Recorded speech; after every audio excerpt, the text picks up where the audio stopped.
Hi everybody, it's your old pal Chuck, and I'm back with another review. Today, sadly, we're taking a look at the last wave of the one-step changers from Transformers The Last Knight. And starting us off is Scorn. Now, no, this figure is not horribly broken. This is how the figure came out of packaging, and I wanted to show you how to straighten it out when you get it in hand. First thing you want to do is take the legs here, bend them down, and they will snap into place and lock.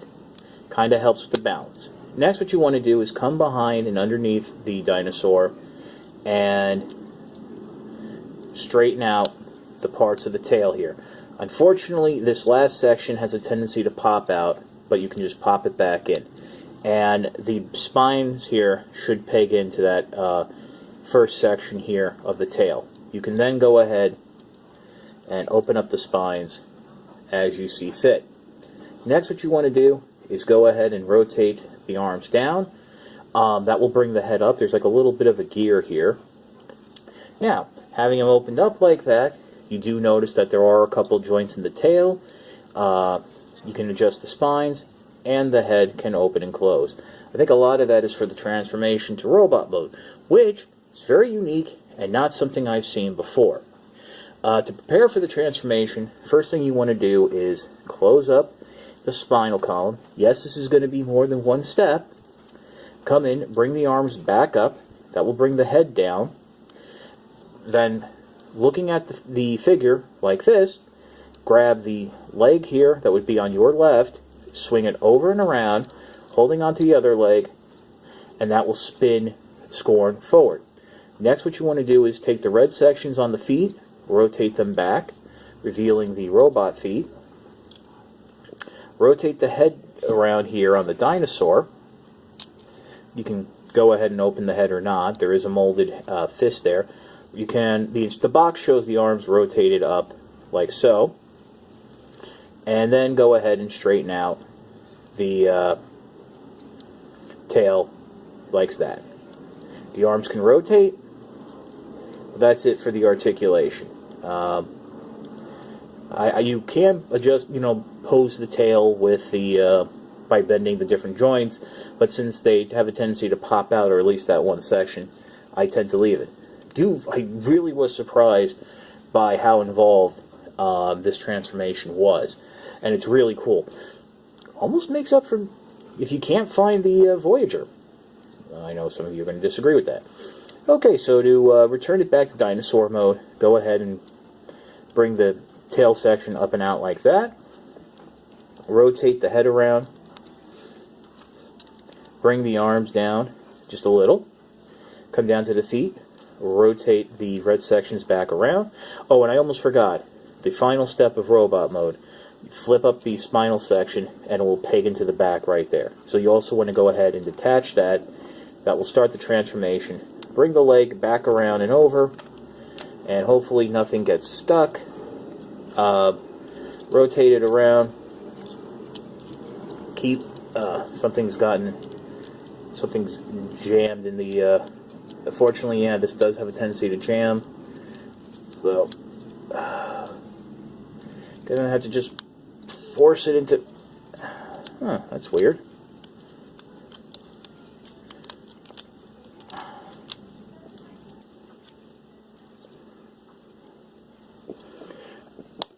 Okay, that might. Oh, that didn't sound good. So, unfortunately, I don't know what happened there, but as you can see, something did stick. So we're here in this position. Just want to go ahead, bring this around, rotate it. There you go. The thing just clicked, and just bring it back over. Make sure the tail is up, and then you secure the spines in there. Flip them back down.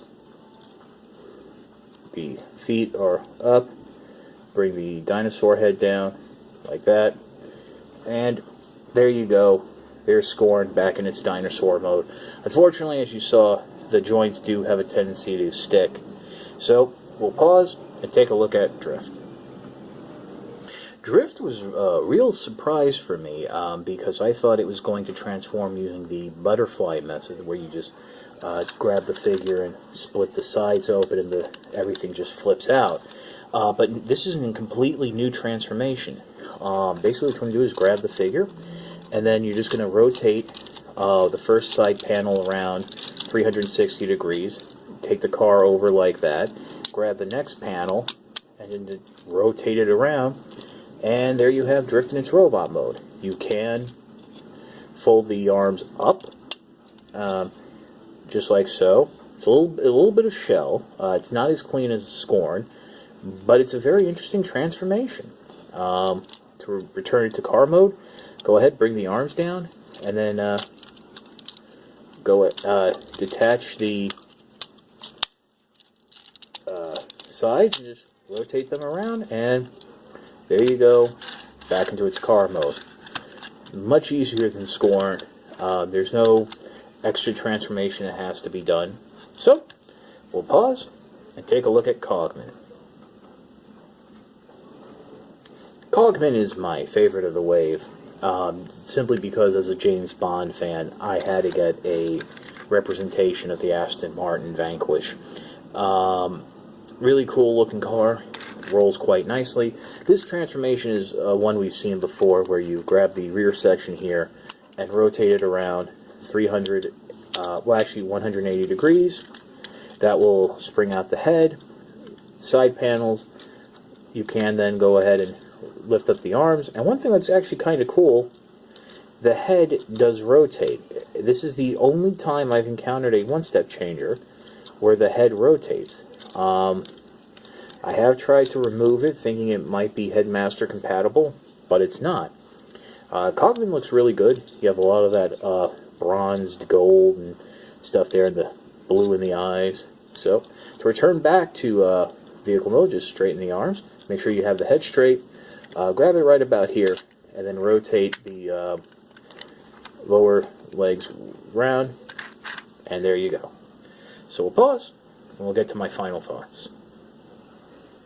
I think for most collectors, they're going to gravitate towards Scorn if they're going to pick up any one-step changer, just because of how involved the transformation is for the figure. Drift is really cool. Like I said, I was very surprised, and I hope to see that transformation used again in the future as they continue the simplified line, more kid-friendly figures. Cogman, he's my favorite. Okay, I mean, Scorn is the best, but Cogman's my favorite because, the whole Aston Martin thing, expensive sports cars. But it's like I said, the fact that his head can turn, that's like really cool. And he has a very unique look to him that I really don't see a lot in the one-step changes. And I'm not just counting the movie line. I'm counting the entire line since the one-step concept has been created. In fact, I would say this might be the best wave of one-step changers we've gotten thus far. If Megatron was included in this wave, I would say this was the best wave, because I think he's the best overall Last Night movie figure. And if you're going to push me, I think just because of the transformation, Scorn is the best one-step changer we've gotten thus far. I know that sounds kind of crazy, like how is he not better than Megatron, but definitely when you start hitting retail, or I should say reach saturation, go ahead and pick them up. Unfortunately, they go for about $9 to $12. I know that might be a little pricey for what they are, but they're fun little dust toys. This is your old pal Chuck for Cogman, Drift, and Scorn. We will see you next time.